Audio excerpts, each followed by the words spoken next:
Curriculum semua. Guru Peterson here. I would like to talk about the subject today, Keris. Keris also known as Winkinkan.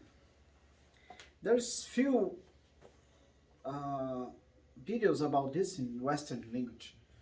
I'm sure there's amazing works and writings and books about many authors from Holland, for Germany, that helps a lot and it's very enriching for everyone. Okay? And this Chris was gift from my great friend from Holland, Max Quindant, and I received a few time ago. Very special. That you can get back. It's a Chris for prosperity, to keep the box of rice full. Each pamor, there's a power. They are built mostly as a jimat or talisman. Okay? Mostly, this one is not for really combat to think. Sure, can use for combat. I can give an example of combat Chris. Usually they are not sharp, but look this. Let's say you try to stab someone, the guy grabs your fist, you can just twist and back. Or you try to stab and you miss, the guy dodge and you just back.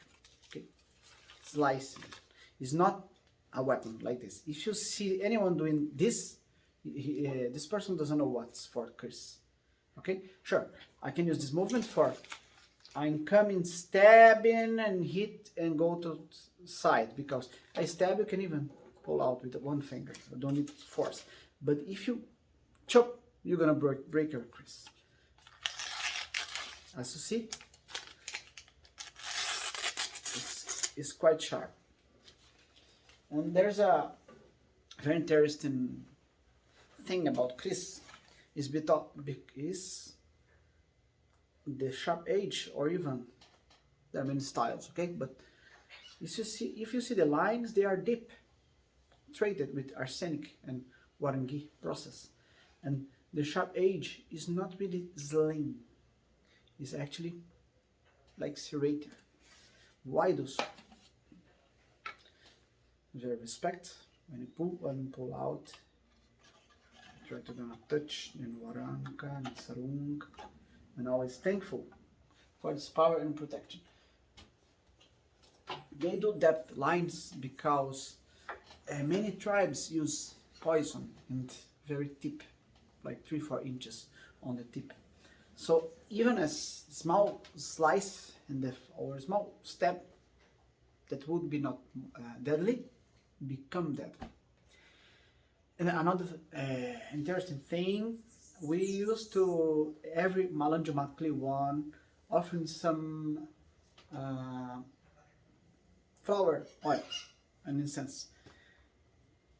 Indonesia is very humid, so rains a lot in some seasons, hujan musim, and because that you should keep your Chris always with oil to don't rust. Okay, that's one thing. Another thing, you pass a very smelly, perfume oil, and if you use any poison, the another tribe, shaman, will not recognize the smell of the poison. That's one of the dangers. Some Chris is made essentially for combat. Sure, they serve as a jimat, but there is some kinds of malela or another kinds of award that's slim. This is not the case of this one. This Arimchong was gift from my friend from the United States, Bobby. Thanks, Bobby. It's difficult to find this in Indonesia unless you go to Sumatra. Buffalo horn, I calculate 200 years more or less. This one it's needed some warangi, but it's very solid. It's very thick and solid. And this was built, one for ergonometric handle, two for stabbing and pass the armor of Holland soldiers. So that was really great for kill. Okay, this small renchong, not really small, medium size wasn't sarung. I made the sarung. Okay, sarung always can be used like a backup weapon. And Chris is very interesting subject. Another gift from my friend Max from Holland. This can be used as a weapon because it's very solid, little bit heavy.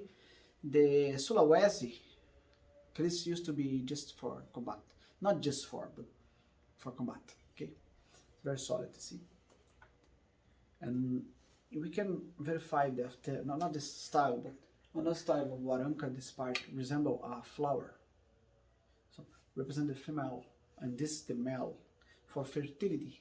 Remember, in the old times, if you lost a harvest, a plantation, you're dead. You can starve to death. So it's very important to be the earth, the soil, and be very fertile. It's a very important thing.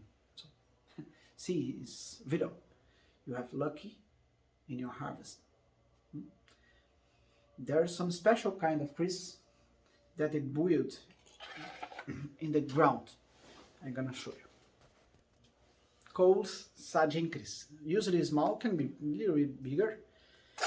It's one piece of metal, different of another kind of Keris. There's no ganja.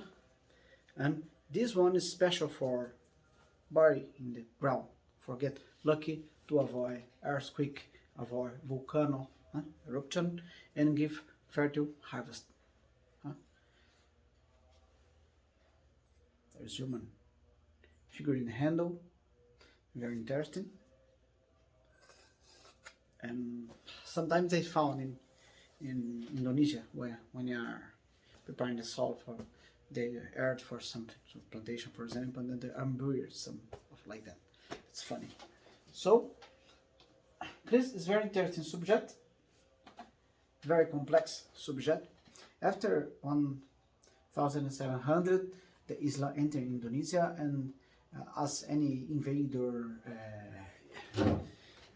religion, they forced the locals doesn't be allowed to practice the old culture. Brazil happens the same here. The Christian invade here and they forbid them every time. The Indians and the Africans, after was enslaved after, was forbidden to practice the kind of religion. That's very bad because you kill the ancient traditions. Nothing against Islam or Christian. The matter is you should not push it or force it the local practice any religion that's older. I'm telling this because after that the Hulu was forbidden to be handcrafted like any gods or whatever. Got it? For example, this is actually a Japanese Keris. Okay, I really thought it's not old, but for my surprise, the many specialists say, "Oh no, it's old." For me, it doesn't look because I'm not so experienced as I wish to be. But I really thought it's Balinese because this and this is Balinese. Hanuman, the Monkey King. So in Java was forbidden to do this. You know, all the Balinese is Javanese that fled for Bali to run from Islam invaders. Okay, another good example, the pusaka Keris. That's very teeny and not really good Keris, but just for showing. Okay. Kingfisher, famous in Malaysia, Ursula as well, near us. Okay, but it's an example that was something that's kind of Renaissance today is not forbidden. Okay, in all times. So it's a very interesting subject. It's very rich, and Indonesia is very, very important subject. They really take serious, and every time you go in Java, you see many monuments in the shape of Keris, and some bridges in shape of Keris. So that is very important subject. You can see that clearly when you go to Indonesia. You check that they take really serious this. So I'm really in love with the Indonesian culture. I studied around 30 years, but sure, more intensely in the last maybe almost 10 years. I become president in Czech in Brazil. and I really happy because that, not because the titles or whatever. I really appreciate the culture is what I want to learn and more because so interesting, and we should not live die that. The new generations, even Indonesia, are letting die. That's a global phenomenon. The culture is mixing the globalization, and then the young generation just want to know about computers and games, and they don't want more to learn something very difficult, like build a Keris in the old ways. There are thousands of Keris makers in Indonesia, but I went in the last one from Java. Arumbrojo, well, this guy will took Keris for per year. In 1 year, took Keris, because all with astrological, all with ceremony. He take the iron directly from the earth, not from old piece of car. So that's very important. It's very complicated, but still alive. And the new generation is letting die. So I did this video with purpose of incentivizing even us Western learn more about, and maybe this encourage the old generation from Indonesia to don't let die. Okay, so much to everyone.